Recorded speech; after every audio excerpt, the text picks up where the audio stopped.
மீரா, என்னக்கா? என்ன பின்னிட்டு இருக்க? உனக்கு ஸ்வெட்டர் பின்னிட்டு இருக்கேன். ஆக்சிடென்ட்க்கு பிறகு இப்படித்தான் ஏதாவது செஞ்சு பொழுது போக்கிட்டு இருக்கேன். பக்கத்து வீட்ல எனக்கு ஒரு ஃப்ரெண்ட் இருக்காரு. Is a very nice man. அவர் அடிக்கடி வந்து என்கிட்ட பேசிட்டு இருப்பாரு. அதனால நேரம் போறதே தெரியாது. அவர் யாரு? அவர் ஒரு எழுத்தாளர். எழுத்தாளரா? அவர் பேரா? இது அவர் எடுத்த போட்டோ. கையெழுத்து போட்டு கொடுத்திருக்காரு. நீயே படிச்சு பாரு.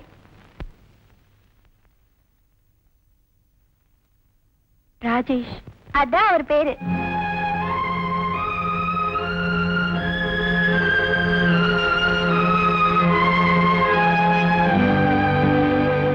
இன்னும் கொஞ்ச நேரத்துல ராஜேஷ் என்ன பார்க்க வருவாரு.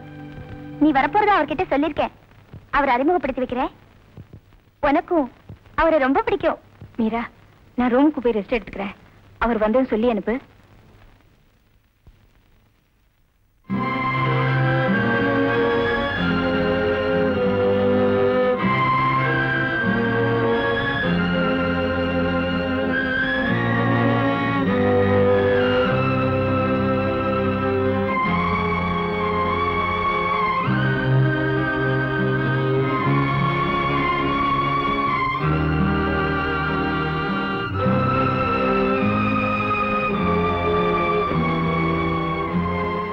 இன்னும் கொஞ்ச நேரத்துல ராஜேஷ் என்ன பார்க்க வருவாரு. நீ வரப்போறதா அவர்கிட்ட சொல்லிருக்கேன். அவர் அறிமுகப்படுத்தி வைக்கிறேன். உனக்கும் அவரை ரொம்ப பிடிக்கும்.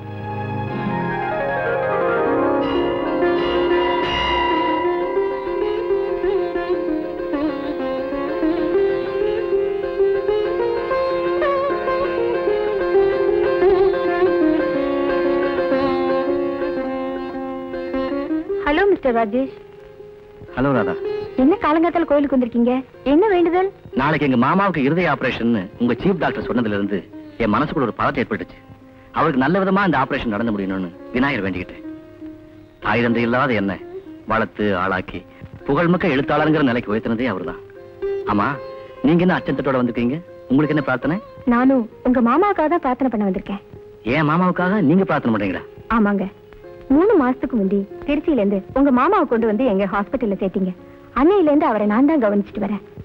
அவர் என்ன ஒரு நர்ஸுங்கிற முறையில பாக்கல. நானும் அவர்கிட்ட ஒரு நோயாளிங்கிற முறையில பழகல. என்ன அவர் மக மாதிரி நினைச்சு பழகுறாரு. நானும் அவரை என் தந்தையா தான் பாவிக்கிறேன். அதனாலதான் அவருக்கு நல்லபடியா இந்த ஆபரேஷன் நடந்து முடியணும்னு வேண்டிக்க வந்திருக்கேன். உங்க நல்ல உள்ளம் வாழ்க. இந்த கலியுகத்துல இப்படி ஒரு நல்ல பொண்ணா? நோயாளிக்காக பிரார்த்தனை பண்ற ஒரு நர்ஸ என் வாழ்க்கையிலேயே இப்பதான்ப்பா நான் கேள்விப்படுறேன். Good morning. ஆமா ராதா, ராஜேஷ் இப்பதான் உன்னை புகழ்ந்து பேசிக்கிட்டு இருந்தான். ஆமா, அவருக்கு எப்பவுமே என்ன புகழ்றதுதான் வேலை. இந்தாங்க விபூதி எடுத்துக்கோங்க. எனக்காக நீ பிரார்த்தனை பண்ணியிருக்க. உன் கையாலேயே என் நெத்தியில பூசி விடுமா? ராதா, நீ நல்லா இருப்ப. உன்னை கட்டிக்க போறவன் ரொம்ப கொடுத்து வச்சு. Good morning mister Rajesh. Good morning Radha. என்ன டியூட்டி முடிஞ்சு புறப்பட்டீங்களா? ஆமா, இன்னைக்கு நாளைக்கும் நான் டியூட்டிக்கு வர மாட்டேன். லீவ் போட்டிருக்கேன். என்ன விஷயம்? நாளைக்கு எனக்கு பிறந்த நாள். Good news. இன்னொரு விஷயம், ஊட்டியில இருக்காரு என் ஃப்ரெண்ட் டாக்டர் பிரகாஷ். அவரை பத்தி ஏற்கனவே உங்ககிட்ட சொல்லிருக்கேன்ல? நீங்க 2 பேரும் திருமணம் செஞ்சுக்க போறதா கூட சொல்லிருக்கீங்க. கரெக்ட். அவரும் என் பர்த்டேல கலந்துக்க வராரு. நாங்க 2 பேரும் 3 வருஷம் கழிச்சு சந்திக்க போறோம். another happy news. நாளைக்கு நைட் சுராங்கனி ரெஸ்டாரண்ட்ல விருந்து இருக்கு. நீங்க கண்டிப்பா வந்து கலந்துக்கணும். அங்க பிரகாஷ் உங்களுக்கு அறிமுகப்படுத்தி வைக்கிறேன். Sure. See you.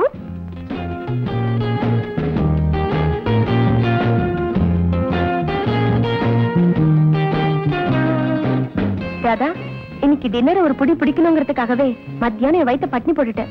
இப்போ சிறுகுடல பெருங்குடல் தீங்குதடி. சீக்கிரம் டின்னருக்கு ஆர்டர் பண்ணு. கொஞ்சம் பொருடி, ராஜேஷ் வந்துடட்டும். Hello miss Radha. Hello. Happy birthday to you. Many more happy returns. Thank you. உட்காருங்க. ஏனாதா டாக்டர் பிரகாஷ் இன்னும் வரலையா? வர முடியலன்னு வாழ்த்து மட்டும் அனுப்பியிருக்காரு. அப்படியா? அதனால என்ன, அவருக்கு பதிலா தான் நான் வந்திருக்கேனே. இந்தாங்க என்னோட சிறு அன்பளிப்பு. Nice watch. Thank you. இதை நீங்க கையில கட்டும் போதெல்லாம் இந்த சந்திப்பு ஞாபகம் வரணும். நேரம் பார்க்கும் போதெல்லாம் என் நினைவு வரணும். ஓ ஷூர். எனக்கு மயக்கம் வரத்துக்குள்ள இப்ப டின்னர் வரணும்.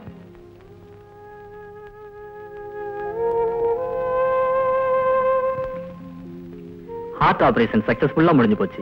ஆபத்தான கட்டத்தையும் தாண்டிட்டீங்க. நாளைக்கே ஸ்பெஷல் வார்டுக்கு அனுப்பிச்சிடுறேன். Thank you doctor. எங்க மாமாவை காப்பாத்துனதுக்கு ரொம்ப நன்றி டாக்டர். பழுது பார்த்தவனுக்கு சொல்லாதீங்க, படைச்சவனுக்கு சொல்லுங்க. ராஜேஷ், ராதா இன்னைக்கு சிக் லீவ் போட்டிருக்காளாம். அவ உடம்புக்கு என்னன்னு தெரியல. நீ போய் அவளை பாரு, ஏதாவது தேவைன்னா வாங்கி கொடு. ஹலோ ராதா. வாங்க ராஜேஷ். லீவ் போட்டீங்களாமே, உடம்புக்கு என்னாச்சு? எனக்கு கண்வலி, அதனாலதான் இன்னைக்கு டியூட்டிக்கு போல. 15 நாள் ராத்திரி பூரா கண்ணு முடிச்சு எங்க மாமாவை கவனிச்சிட்டு இருந்தீங்களே, அதுதான் உங்களுக்கு கண்வலி வந்திருக்கு. அதுவும் ஒரு காரணமா இருக்கலாம், ஆனா அதுவே காரணம்னு சொல்ல முடியாது. 2 நாள்ல குணமாயிடும். என்ன தேடுறீங்க? ஐ டிராப்ஸா? ஆமா. இருங்க, நானே போட்டு விடுறேன். ஐயோ, பக்கத்துல வராதீங்க, இது மெட்ராஸே, உங்களுக்கும் தொத்திக்கும், போயிடுங்க. பரவாயில்ல, உங்களுக்கு மருந்து போட்டதுனால எனக்கு கண் வலி வந்துச்சுன்னா அந்த வலியை நான் சந்தோஷமா தாங்கிக்கிறேன். ராஜேஷ் ப்ளீஸ், நான் சொல்றதை கேளுங்க. முதல்ல நான் சொல்றதை நீங்க கேளுங்க. கண்ணாடி கழட்டுங்க.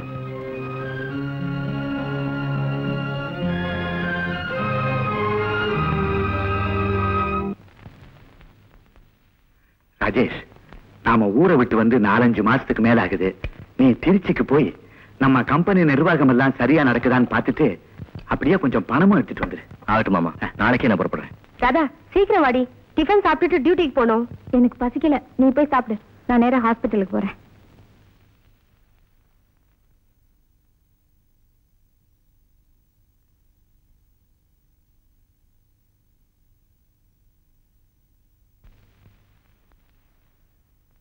இதை நீங்க கையில கட்டும் போதெல்லாம் இந்த சந்திப்பு ஞாபகம் வரணும்.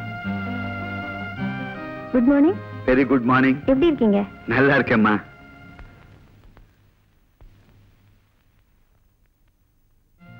நேரம் பார்க்கும் போதெல்லாம் என் நினைவு வரணும்.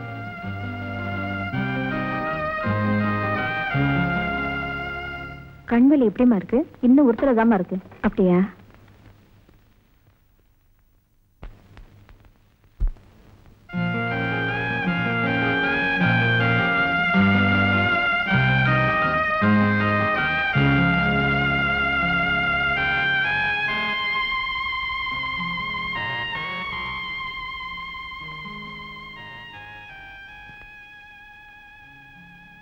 ராதா, ஏய் ராதா.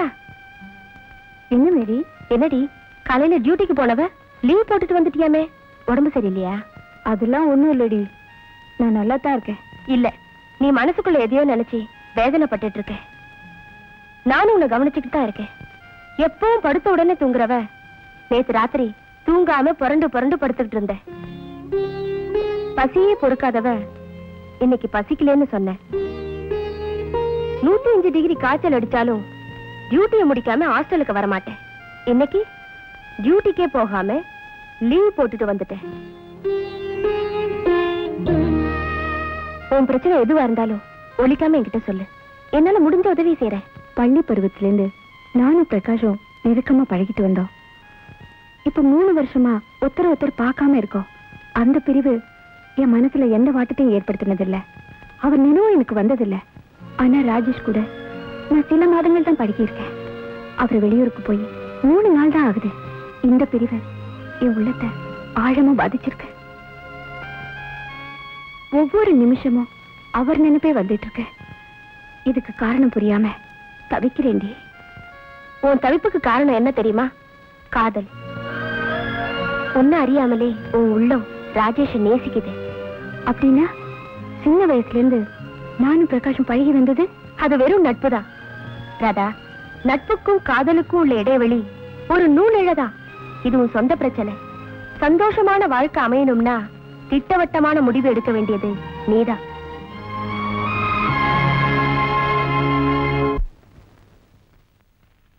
ராதா,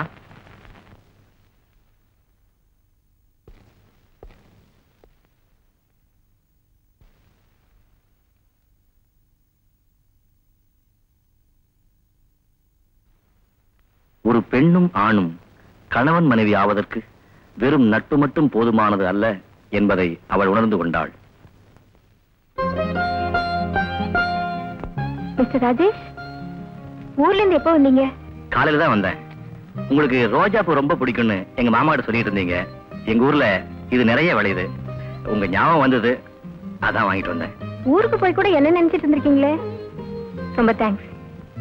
ஏனாதான் நான் எழுதின இந்த நாவல்ல குறிப்பா இந்த வரிகளுக்கு கீழே மட்டும் சிவப்பு கோடு போட்டிருக்கீங்களே, ஏன்? அந்த வரிகள் தான் என் வாழ்க்கையை தீர்மானிச்ச வாக்கியங்கள். என்ன சொல்றீங்க? என்ன மறந்துட்டு வேறொரு பொண்ணை கல்யாணம் பண்ணிக்கும்படி டாக்டர் பிரகாஷுக்கு நேற்றுதான் ஒரு கடிதம் எழுதி போட்டேன். திடீர்னு ஏன் இப்படி ஒரு முடிவெடுத்தீங்க? இது திடீர்னு எடுத்த முடிவில்லை, தீர்க்கமா சிந்திச்சு எடுத்த முடிவு. ஒரு பொண்ணு ஒருத்தனுக்கு மனைவியா போனா தான் உடம்பு மட்டும் இல்ல உள்ளத்தையும் சேர்த்துதான் கொடுக்கணும். டாக்டர் பிரகாஷ் நான் கல்யாணம் பண்ணிக்கிட்டா என் உடம்பத்தான் அவருக்கு கொடுக்க முடியுமே தவிர என் உள்ளத்தை கொடுக்க முடியாது. அப்படி ஒரு துரோகத்தை அவருக்கு நான் செய்ய விரும்பல. அப்படின்னா உங்க உள்ளம் வேற ஒருத்தர் நேசிக்குதுன்னு அர்த்தமா? ஆமா, அந்த வேற ஒருத்தர் வேற யாரும் இல்ல, நீங்கதான். ராதா, நீங்க என்ன நேசிக்கலைன்னா நான் இப்படி மனம் தெரிந்து பேசினதுக்காக என்ன மன்னிச்சிருங்க. அப்படி ஒரு அப்பட்டமான பொய்யை சொல்ல நான் தயாரா இல்லை. என் உள்ளமும் உங்களை தான் விரும்பிச்சு. ஆனா நீங்க யாருக்காகவோ பூத்திருக்கிற மலர்னு தெரிஞ்ச உடனே என் ஆசைகள் அப்படியே மனசுக்குள்ள போட்டு பூட்டி வச்சுட்டேன். ராதா, நானும் உன்னை மனசார காதலிக்கிறேன். ராஜேஷ். ராதா.